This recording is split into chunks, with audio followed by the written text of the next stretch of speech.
We turn now to White House National Security Advisor Jake Sullivan. Good morning to you, Jake. Thank you for joining us. Thanks for having me.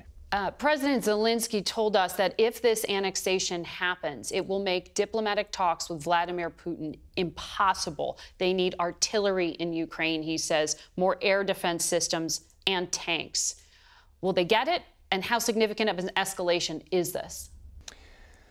Well, Margaret, not only will they get it, but they've been getting it.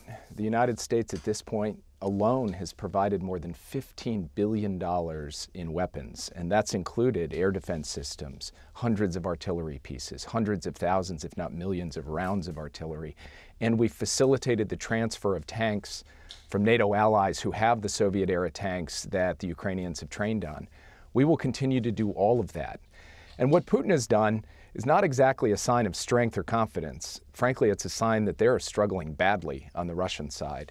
And we are going to help the Ukrainians be able to take advantage of the gains they've made and to continue to push back against the Russian forces that are brutally occupying portions of their country. Yesterday, Putin replaced one of the top logistics generals with a man who's known as the Butcher of Mariupol. Are we seeing the beginning of the collapse of the Russian army? I think it's too soon to make comprehensive predictions like that. I think what we are seeing are signs of unbelievable struggle among the Russians. You've got low morale where the soldiers don't want to fight. And who can blame them? Because they want no part of Putin's war of conquest in their neighboring country. You've got Russia having depleted its stores of precision-guided munitions. You've got Russia disorganized and losing territory to a capable Ukrainian force. And you've got a huge amount of infighting among the Russian military leadership, and now the blame game has started to include these replacements. So Russia is struggling, but Russia still remains a dangerous foe and capable of great brutality, as we've seen with these mass graves outside of Izium. So we continue to take that threat seriously, and we continue to see our obligation being providing Ukraine all that it needs to be able to effectively defend itself and defend its country and defend its freedom. That's what we're intent on doing, and we are not taking our eye off the ball. Vladimir Putin will carry out this annexation of eastern Ukraine within the next few days. If Russia is expanding its nuclear umbrella over this part of the country, does that put the U.S. in more direct conflict with Russia? And does a nuclear weapon being used there put Russia in conflict directly with the U.S. and NATO? We have been crystal clear, up to and including President Biden, that we will not recognize these sham referenda. They in no way represent the will of the Ukrainian people. And we will treat this territory for what it is, Ukrainian territory, not Russian territory. And we will continue to support the Ukrainians as they seek to deoccupy this territory. So we've been clear. We're not going to stop or slow down our support to the Ukrainians, no matter what Putin tries to do with these fake elections and fake referenda and annexation. Now, when it comes to the question of nuclear use, President Putin's been waving around the nuclear card at various points through this conflict. The last few days are not the first time. But he hasn't been as cornered as he is now. It's true, and it is a matter that we have to take deadly seriously because it is a matter of paramount seriousness, the possible use of nuclear weapons for the first time since the Second World War. We have communicated directly, privately, at very high levels to the Kremlin that any use of nuclear weapons will be met with catastrophic consequences for Russia, that the United States and our allies will respond decisively, and we have been clear and specific about what that will entail.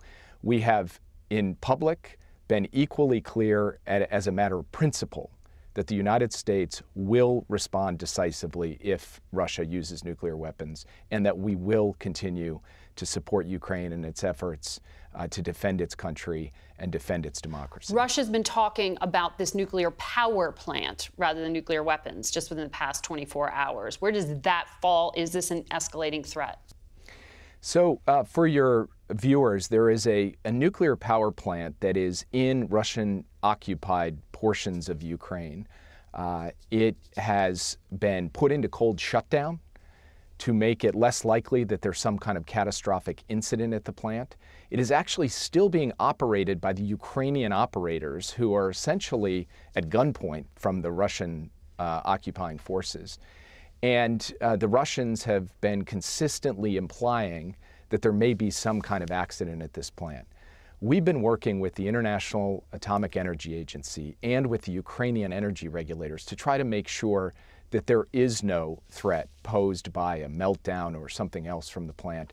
Jake, you're a busy man watching the world right now. There's a lot I want to ask you, but I have to ask you about Iran and these protests led by women after the death of this 22-year-old woman who didn't have her hair covered properly in the view of the morality police. She died. How significant is this, and is it making you reassess the offer you put on the table to lift sanctions on Iran in regard to its nuclear program? Well, first, Margaret, the fact that we are in negotiations with Iran on its nuclear program is in no way impacting our willingness and our vehemence in speaking out about what is happening on the streets of Iran. We have, in fact, taken tangible steps to sanction those morality police who caused the death of Mahsa Amini. We've taken steps to make it easier for Iranians to be able to get access to the internet and access to communications technologies that will allow them to talk to one another and to talk to the world. So from our perspective, we will do all that we can to support the brave people, the brave women of Iran. Right. I was asking you, though, about the offer to lift sanctions off of Iran in regard to its nuclear program, because that would allow for the regime to have a financial lifeline. Well, I think it's important for everyone to understand that at the height of the Cold War, as Ronald Reagan was calling the Soviet Union the evil empire, he was also negotiating an arms control agreement with Russia. So that is what we're talking about here. We're talking about diplomacy to prevent Iran from ever getting a nuclear weapon. If we can succeed in that effort, and we are determined to succeed in that effort, the world, America, and our allies will be safer, and that will not stop us in any way from pushing back and speaking out on Iran's brutal repression of its citizens and its women. We can and will do both. Okay, so I understand the offer is still on the table. Strategy hasn't changed. Jake, thank you very much.